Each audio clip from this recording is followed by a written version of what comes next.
First, I want to thank you on behalf of all the men and women who wear this uniform, who go out and protect and serve every day, because when I speak, that's who I speak for, and also the citizens that we serve. I wanted to just give you some updates on what's going on in the Baton Rouge Police Department. You know, I've been in right at 6 months now, and I've been blessed with this opportunity to learn. And I am still learning every day. And I have to admit, the learning curve was a lot greater than I anticipated.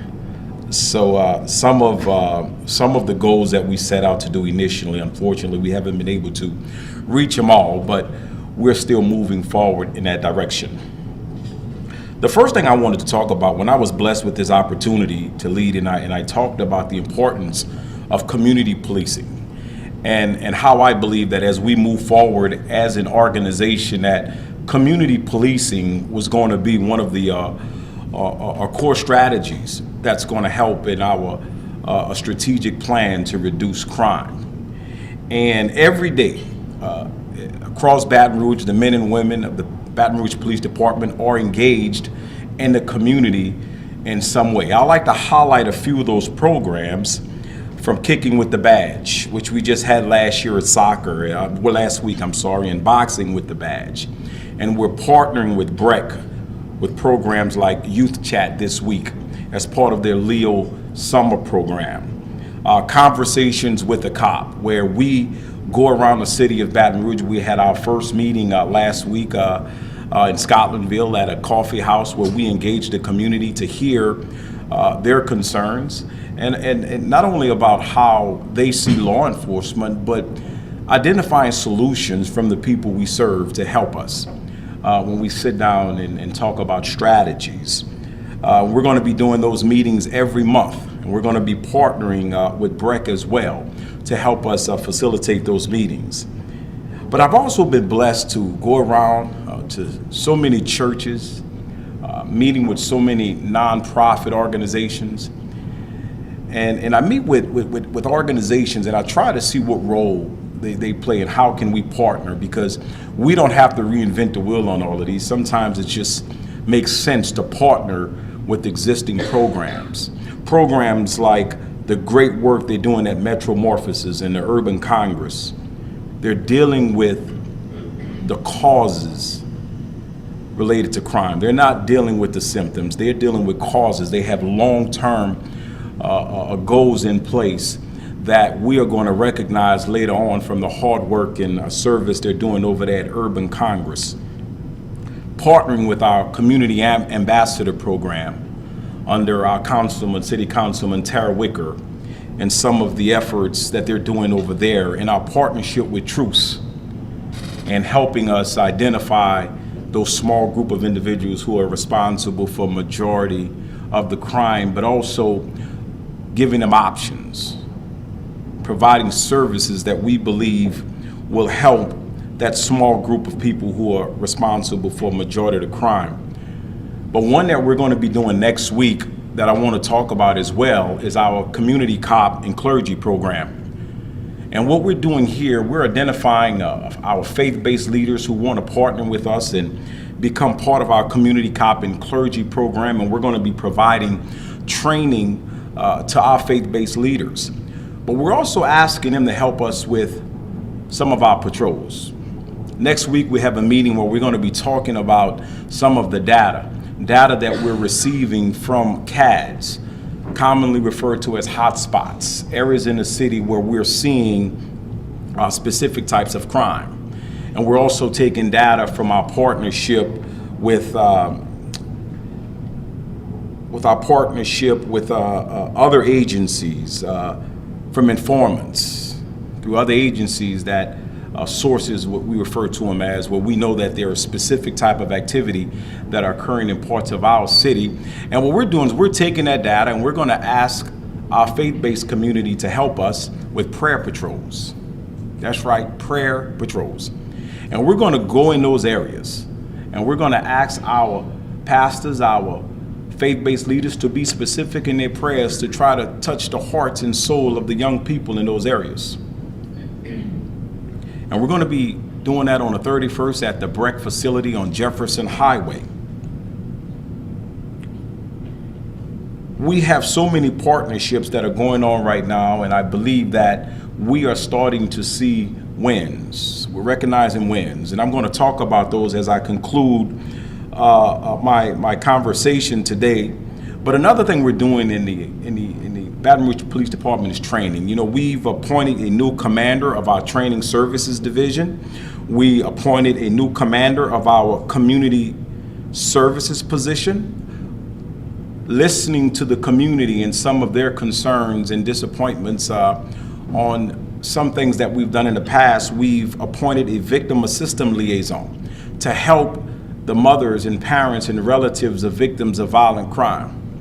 And we are excited about that initiative. We are already seeing wins where we are now forming partnerships through the mayor's office with giving those relatives, mothers of victims, voices to help us stop this violent crime in our city.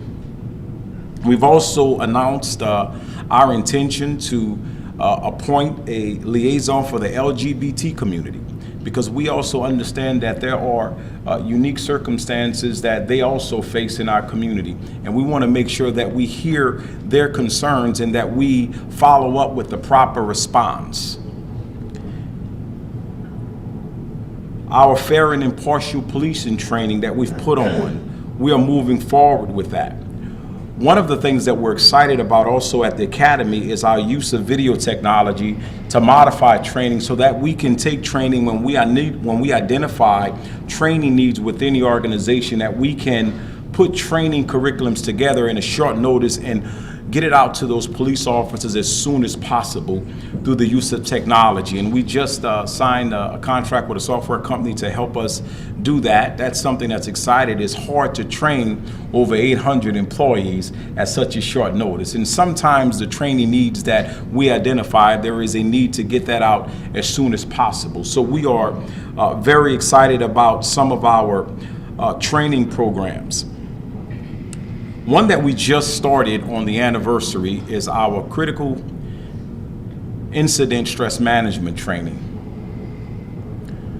You know, when I had the opportunity last week to sit down with some of our police officers who have either been injured in the line of duty, some who were shot, and to listen to the wives and relatives of family members of police officers who have been through those type of significant emotional events, I learned a lot.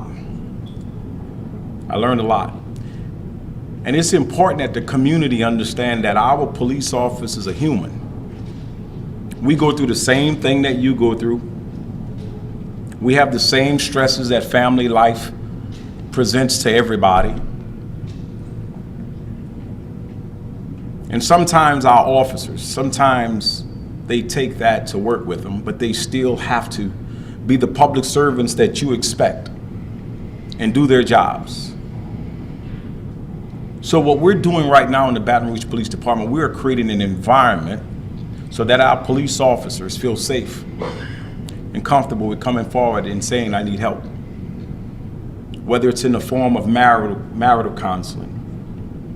Maybe they had a death in their family, they need somebody just to talk to deal with. Maybe they're having problems with one of their children. Yes, police officers go through all of that too. So we've announced that program, and we're partnering with Behind the Line, which is an organization that is made up of wives of police officers and family members of police officers, so that we can make sure that we're getting our police officers the help that they need. Sometimes they just want to be heard and know that there's support out there.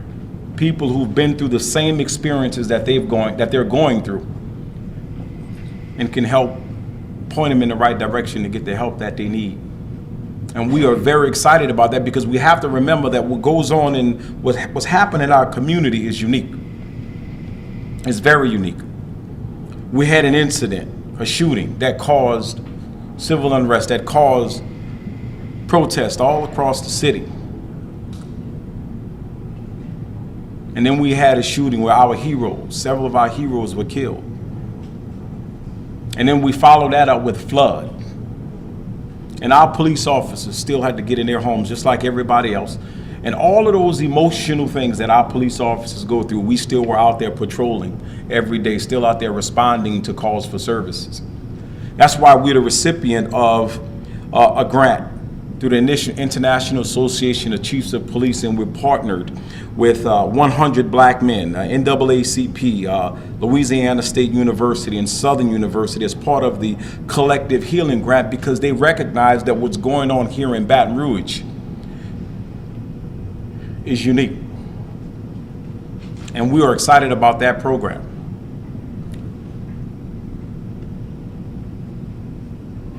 Recruitment.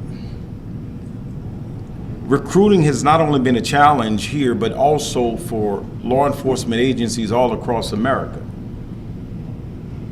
Right now, we have around 56 vacancies. We are excited that we are currently putting together reviewing applications for what we call a post-certified academy, where we are going to hire police officers who are already post-certified. It's a smaller version academy, 4 to 6 weeks, as opposed to the 22-week academy that we would normally go through. And once we begin that academy and have those vacancies filled, we will immediately follow up with a traditional 22-week academy. So we hope to have those vacancies filled before the end of this year. And we do have applications coming in. I'd like to direct everybody to our launch of our new recruiting website. It's gobrpd.com. That is GEAUX, brpd.com. Please, if you know anybody with a heart to serve, any person who would love to be a Baton Rouge police officer, please direct them to our website. We would love to see them in uniform. Technology. You know, we recognize that we work in an ever-changing environment, and it is important that we embrace technology and use technology to help with our investigative efforts. Through the help of our district attorney, Mr. Hiller Moore, and some of the business community who are raising funds to help us with purchasing equipment. We are using technology to make sure that we are accountable to the people that we serve. Through our website, we've launched an online complaint system, so you can go online and file a complaint when you believe one of our police officers are not acting in a professional way, or if you feel that your rights were violated, or whatever that issue is. You can go online and file a complaint, and every complaint is forwarded to our internal affairs section. We welcome complaints. Now, let me tell you why we welcome complaints. The reason we welcome complaints because we recognize that most complaints that we receive from the public, this is the outcome of most of those complaints. In many cases, we're going to be able to articulate to you that we had a reason, that we had a legal right to do what we did. And we can clear complaints up that way. And in some cases, complaints are going to be addressed through coaching, mentoring, and training. And in some cases, discipline. And in some cases, discipline. But if you look at the amount of complaints that we have come in, discipline is the least solution to the complaint. That's why we welcome complaints. That's why when you go to our website and you click on the complaint, right above it is something called commendation, where you can also tell us when you see our police officers doing something good. And I tell you, the commendation, the praises that we get from the community far, far outweigh the few complaints that we get in from the community. So that is something we're excited about, and we love to relay those messages from the community to the men and women who wear this uniform, because they need to hear that. And the reason they need to hear it is because we don't hear it enough. See, the good work we do every day, it doesn't make headlines. Doesn't trend on social media. It's only the times when our officers make a mistake. So we are excited about our online complaints. We also are looking at new software that's going to help us monitor complaints.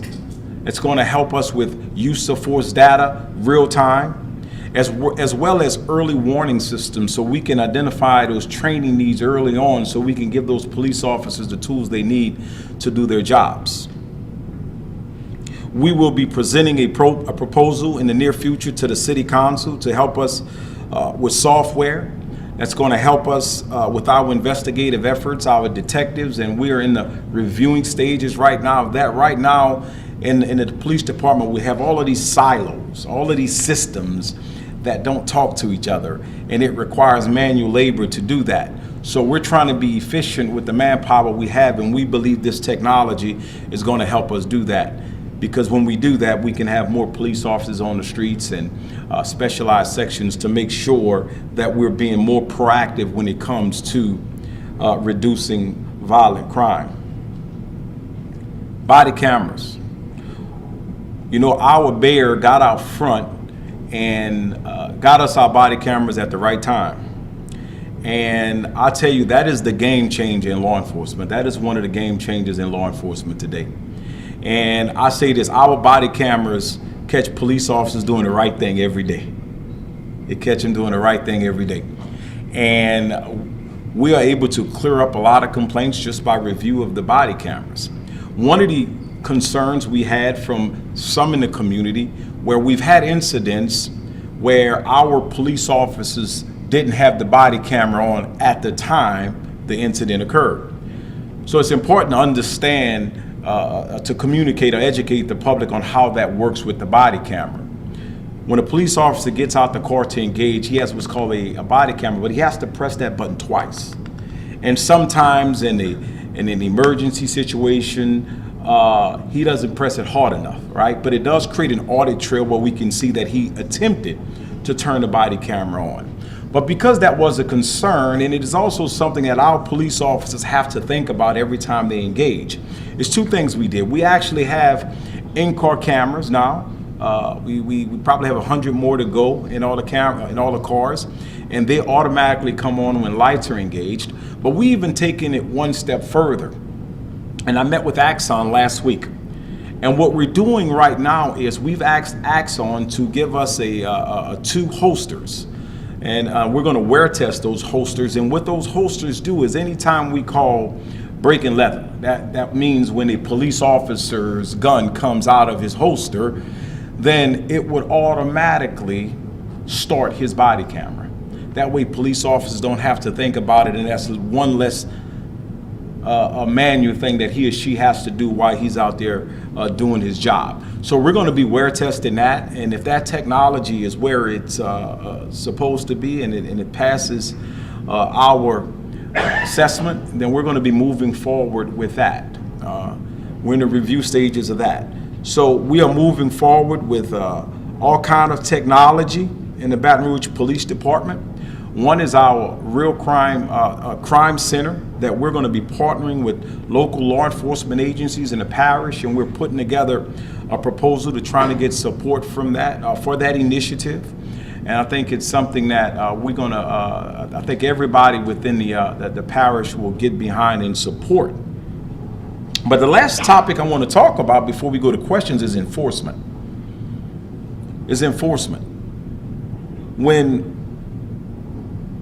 When I was blessed with this opportunity, I talked about the need to focus on a small group of individuals that's responsible for majority of the crime. And that's what we've been doing. But before I get to the violent crime, I want to talk about the concerns of some in the business community with the homelessness issue. We received a lot of complaints, not only from the business community, but those who come to our city to visit us, who are walking downtown, who are eating in our restaurants downtown. And we put together a group of special assigned personnel to help us with this homeless issue, because we recognize that one of the issues that we're dealing with our homeless community is mental illness. Many of them suffer from mental illnesses. That's why it was important for us to make sure that we put the appropriate personnel who have the right skills to help us attack this problem. But when it comes to violent crime, shootings, murders, in the city of Baton Rouge, we have an issue with young black men. Last year, 85% of our victims were African American males, and 83% of the suspects that we believe committed those crimes were African American males. That's why since day one, we've been doing things like going to barbershops where we know young black men get their hair cut and had conversations, no cameras, no media, no cell phones. Let's have honest dialogue about our responsibility as a community to help us address this crime problem. That's why we've asked parents, when we speak to parents, we say, search your kid's room, search your kid's phone, raise the mattress up. Before your child leaves, go search the car. Look in the glove compartment box. Raise the spare tire up. And if you find a gun, call us. We'll come get it. No questions asked. There are too many guns on the streets in Baton Rouge. Too many.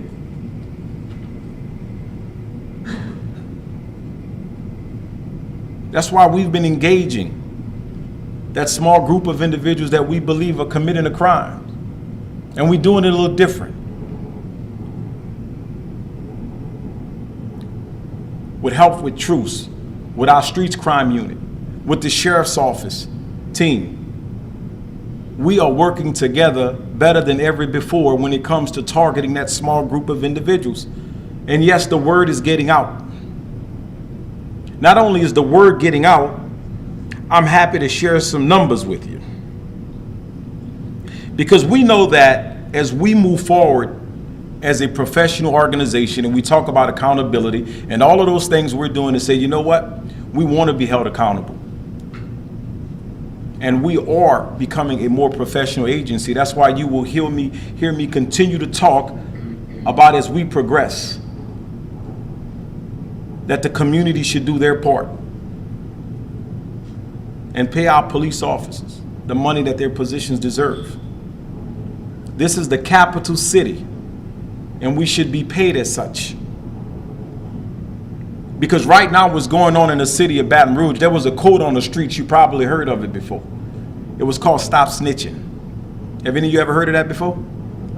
Well, right now, it's not Stop Snitching in the city of Baton Rouge. It's Stop Snitching, just tell the truth. Because the community is sick and tired of the violence that's going on in the community. They're calling Crime Stoppers 300 to 400 calls a month. That's what they're doing in the city of Baton Rouge. They're picking up the phone and they're calling our police officers. They're meeting with detectives on the scene and giving them information because they're sick and tired of the crime that's happening in this city. I was on a crime scene and I heard a young lady talk about a vehicle description that was leaving, and I said, shh, just keep it down a little bit. She said, I don't care. She said, I don't care who hears me because I'm sick and tired of the crime that's happening in the community. I'm sick of the murders. And then someone else echoed it. This is what's going on in the city of Baton Rouge. And if you don't believe that the community is doing their part, I got some numbers for you. When I took over this job in January 1st, 2018, we were at around 48% clearance rates for the homicides in 2017, and everybody know last year was a record number. And we even began this year, a lot of concern, hoping and praying that we won't have the numbers that we had last year. Well, in the past 3 months, May, June, and July, we have over 71% clearance rate for homicides. That's 71%. The national average is 60%. Throughout the year, we already over 60% this year, and we solved 6 homicides this year, or we made arrests in 6 homicides this year from last year that actually raised last year levels up to right around 58, 59%. So what does that mean? That means our police officers are out there working hard with minimum staffing levels, getting the job done with the help from the community to get that 70%, more than 70% over the past 3 months. Violent crime is going down. And we're going to continue to pray and continue to work hard and do our part. But I am excited about what's going on in the city of Baton Rouge. And I hope that this help from the community continues to be contagious, and that the community understands that we know we cannot do this without them. That's why we want to say to the men and women, the people, the children, everybody in the city of Baton Rouge, thank you. Thank you. From the bottom of our hearts, we mean it. Thank you for doing your part. Now I'll take questions.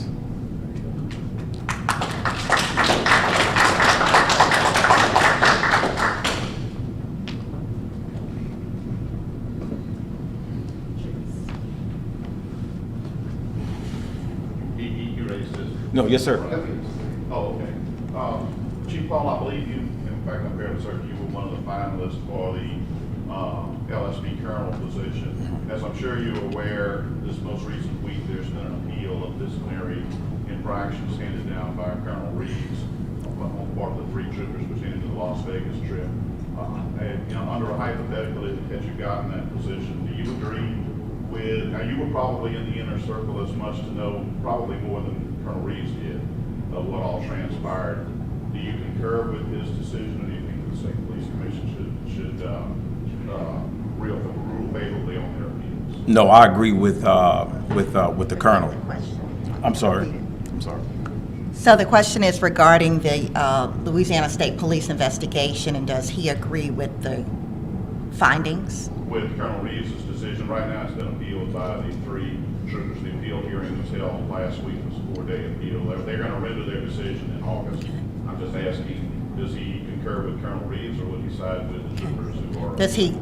Does he agree with Colonel Reeves' decision, or the other side? First, I don't know all the facts of that investigation. I've never read that report, but here's what I do know. I do know that Colonel Reeves is a man of integrity. He's a smart man, and I've had the pleasure of learning from him in the short time I was there when he was superintendent, and I support Colonel Reeves in whatever decision that he makes 100%. Chief, first of all, congratulations on your successes. Thank you, sir. And you talked about recruiting and the pay of officers. Where are y'all at on the pay study? And have y'all identified any revenue sources to address any shortages in pay? The question is regarding pay, officers' pay. Where are they, and have they identified revenue to pay for it? We met last week with the consultant that's doing the study. So we haven't had that final report. It should be due out the end of July, early August, and we'll be sitting down before that final report is out. There are some things that I need to do with some elected official leaders to make sure that we are all on the same page as we move forward. But no, we have not identified a revenue source yet at this time. There's some in-house things that we have to do first that some have explained to us that they have concerned about. But when we get that final report, then we're going to move forward. We don't know what the numbers are going to be yet. I know in my mind, in my heart, what I want the numbers to be. I want us to be the highest paid, and I mean that.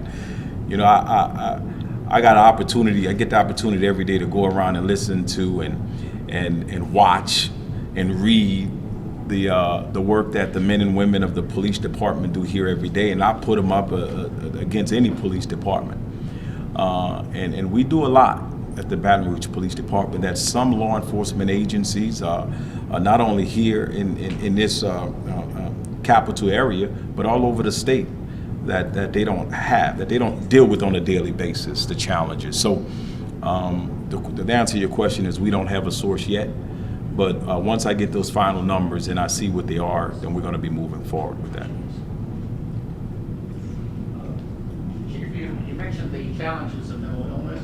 Could you address I think it is called the Bridge Center proposal in the fall for dealing with diverting people from the jail? The question is about mental illness and the Bridge Center.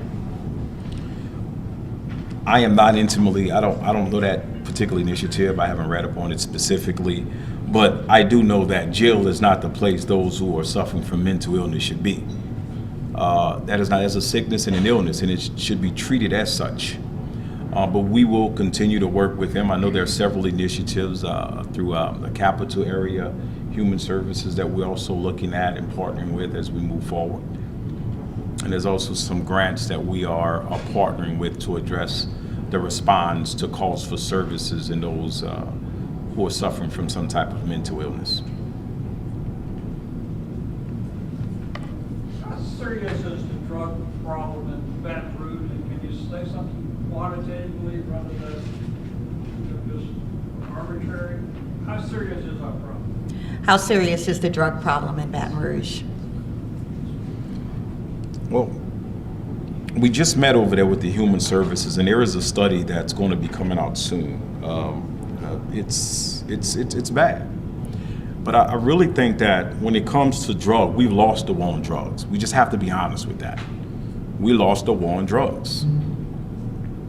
But as we move forward, we have to really look at what caused it, right? Like what role did we play? You know, it's not common to hear law enforcement leaders like myself when we talk about drugs to say, you know, we got it wrong. And look, I worked undercover. My background is narcotics. And I was involved in cases where we put a lot of men in jail. And back when we look at our response to the crack cocaine epidemic, we had a zero tolerance approach to drugs. Well, let me tell you the unintended consequences to that. We locked up so many young men that we forgot or we didn't think about when we lock them up, that we left their mothers and grandparents to teach them how to be men. And we wonder how we got in this situation. That's why when we talk about truth and reconciliation is important. It's okay to say we could have done a better job. You know, hindsight looking back, our approach to the crack cocaine epidemic could have been different, because the reality is we have not quite rebounded from that. That's why we see so many issues with some of the young black males that we're dealing with. Now, when we take the current threat today, which is an opioid epidemic, our response to the opioid epidemic is different. And let me make sure I'm clear. It is the correct response. The opioid epidemic is the correct response. It should be treatment. It's a sickness. And that's how we're treating it as such.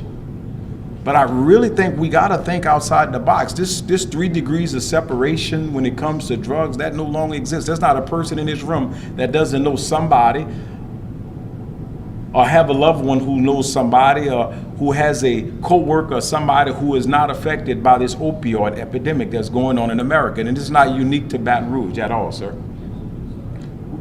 So we really have to think about our approach. And I was excited to be at the Capital Area Human Services on Government Street the other day, where we were sitting down and we were talking about solutions to this problem. And they're non-traditional. I tell you, some people are not going to like some of the recommendations because they're outside the box. They're different.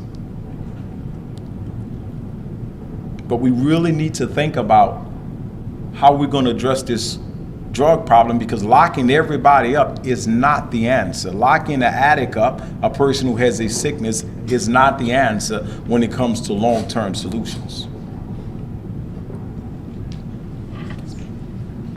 Chief, what technology or software are you using to organize and store the data from your car and dash cams, or your body and dash cams? What technology is being used to store data from body cams?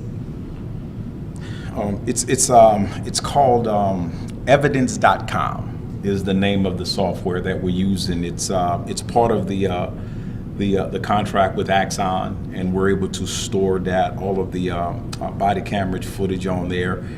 And it also allows us to download other evidence. We get so many, I don't understand the word, so much storage space, but it's evidence.com.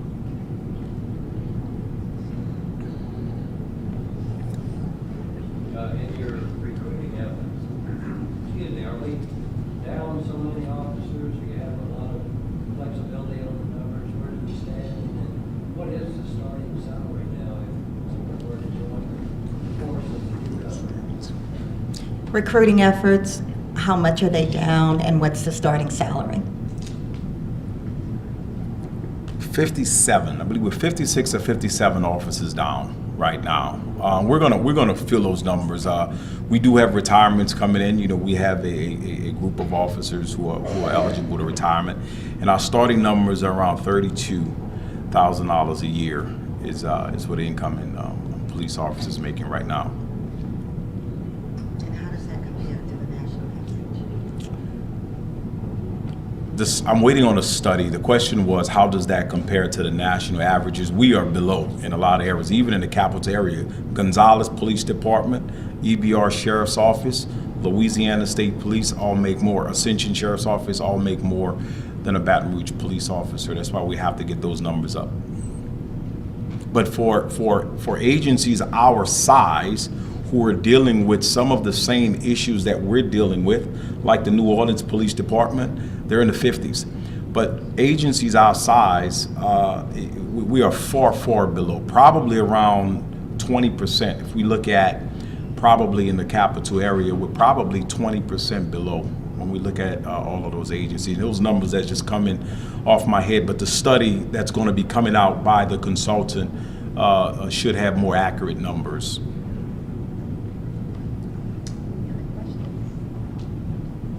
Yes.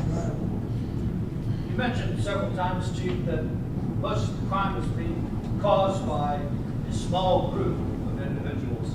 Is there anything they have in common besides gun ownership or gun possession? The question was, what do the, most of the crimes, the chief said, are caused by a small percentage of people. What do they have in common besides gun ownership? Look, crime is a socioeconomic issue. That's a fact.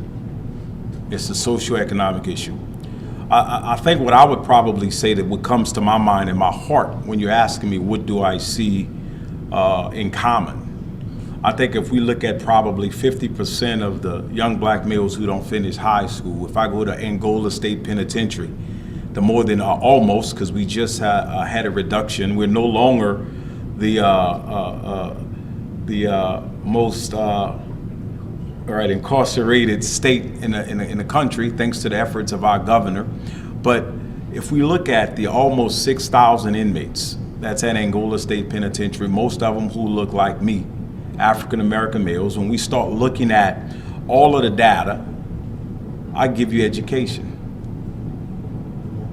or the lack of education.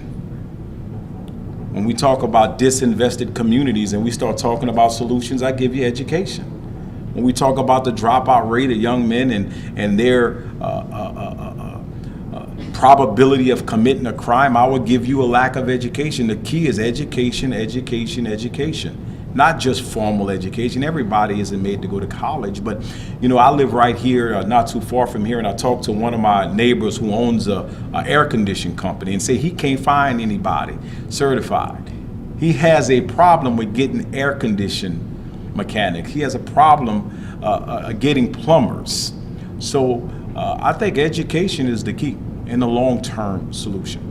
Chief, do you have any approaches planned for businesses and churches to reach out to these young blacks so that they can stay out of trouble?